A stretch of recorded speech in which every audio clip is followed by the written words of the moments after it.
Hey everyone, on this channel we are reading Bhagavat Gita from scratch। हम हर रोज भागवत गीता में से एक श्लोक पढ़ते हैं, समझते हैं और उसको अपनी जिंदगी में उतारने की कोशिश करते हैं। So before we dig deeper into the profound wisdom of Bhagavad Gita, let's just understand its fundamental values।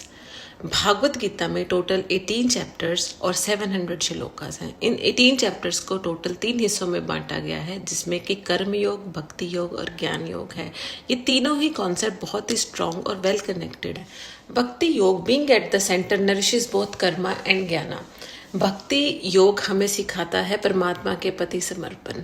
जब कर्म और भक्ति को एक साथ जोड़ा जाता है तो हम सीखते हैं एक्ट विदाउट अटैचमेंट, जिसको हम निष्काम कर्म योग भी बोलते हैं।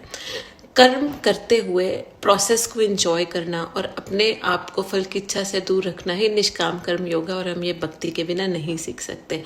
अब देखते हैं भक्ति और ज्ञान कैसे जुड़े हैं। ज्ञान बिना भक्ति के बंजर जमीन की तरह है, जो इवेंचुअली ईगो का रूप ले लेता है। इसको एक छोटे से एग्जाम्पल से समझते हैं।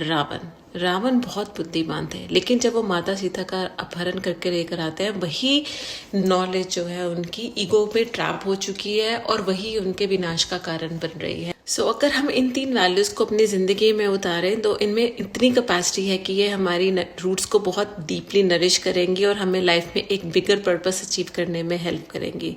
चलिए अब देखते हैं वर्ड्स काउंट की तरफ। जैसे मैंने बोला 700 श्लोकास हैं, इसको 574 श्लोकास बोले हैं भगवान श्री कृष्ण ने उपदेश के रूप में अर्जुन जी को।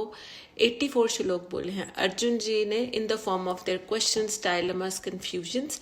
41 श्लोक बोले हैं संजय जी ने when he is narrating the scene of battlefield to Dhritarashtra. एक श्लोक जो भागवत गीता का पहला श्लोक है वो बोला है धृतराष्ट्र जी ने, जो कि हस्तिनापुर के राजा और कौरवों के पिता हैं। अब अगली वीडियो में हम समझेंगे कि भागवत गीता में कौन कौन से कैरेक्टर्स हैं और वो हमारी ज़िंदगी में किस तरह से हमारे साथ जुड़े हैं। तब तक बने रहिए from scratch with Bhagwat Gita.